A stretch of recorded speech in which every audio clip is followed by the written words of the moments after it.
Hello, I'm Ben Smith. I'm back here at the North American Guitar, and we're going to be carrying on with my bluesy rhythm ideas and techniques that we've been looking at for the last couple of weeks. Today I'm playing this Santa Cruz Tremolo, which is really nice.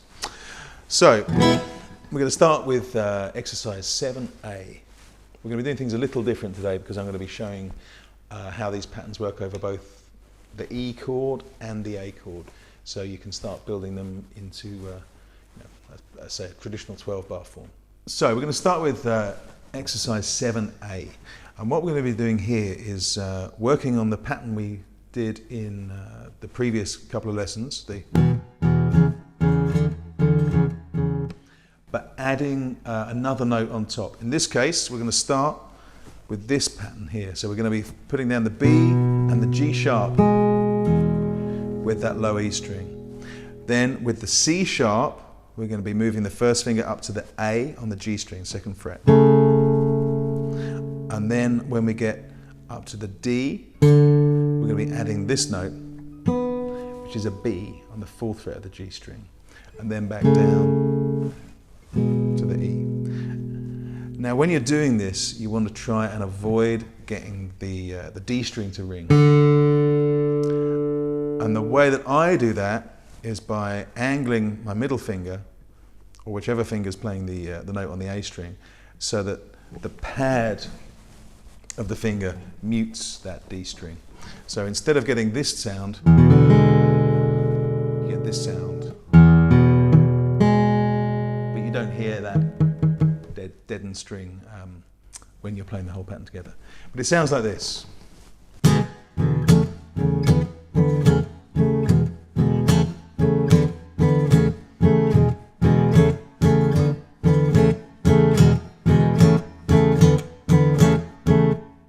So there are some fingering changes in there, but they're not too tricky.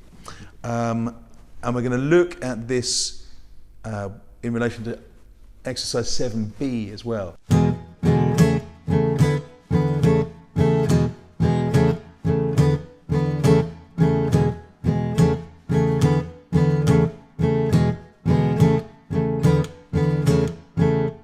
So now we're going to start looking at exercise 7B, which is essentially the same as 7A, except we're playing it on an A chord rather than the E chord. So the fingering is slightly different, but we still have the root note, the 5th, and then this 3rd on top to start with.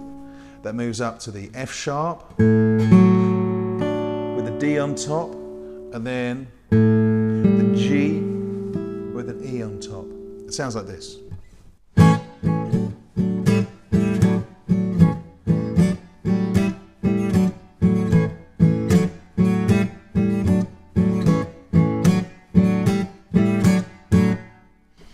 So that takes care of the 1 chord and the 4 chord from your 12 bar.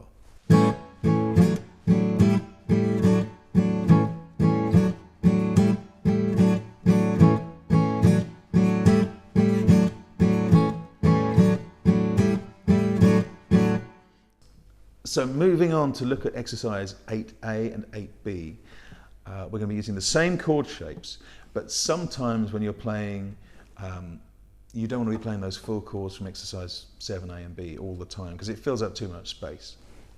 So a good way that you can get around that is effectively going back to exercise 1, which was just the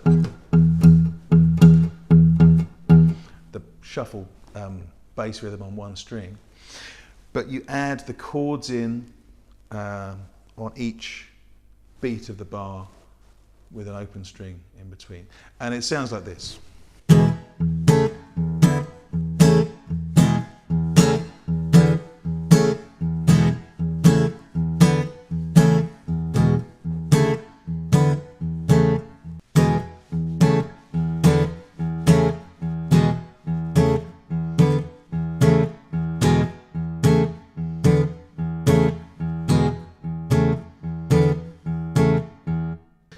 And the same thing on exercise 8B, except again we're on the A chord, so it's the A, and it sounds like this.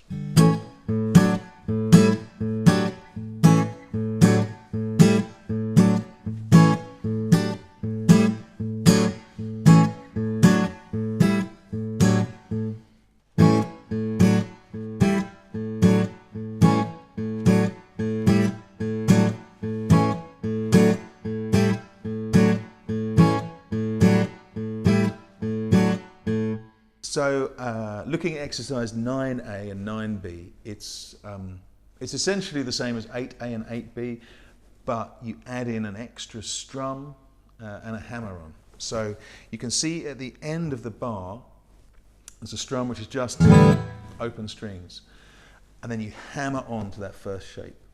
So I'll show you how that goes.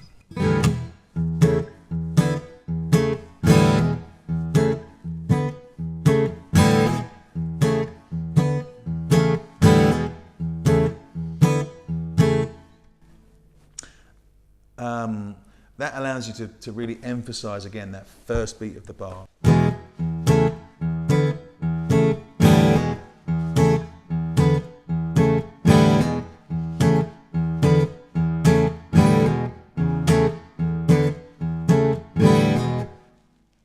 And it works the same way on the A chord. So this is exercise 9B, same as 8B, but with open strings hammered onto that first chord of the pattern.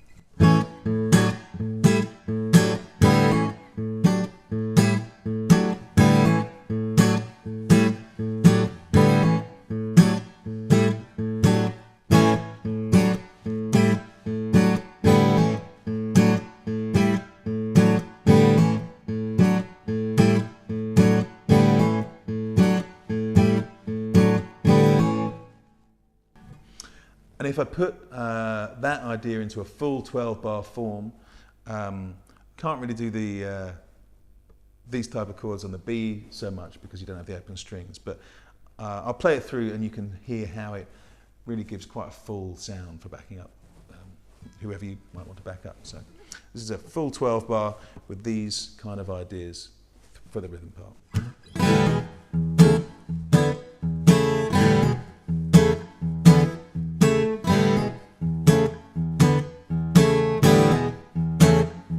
Up to the A.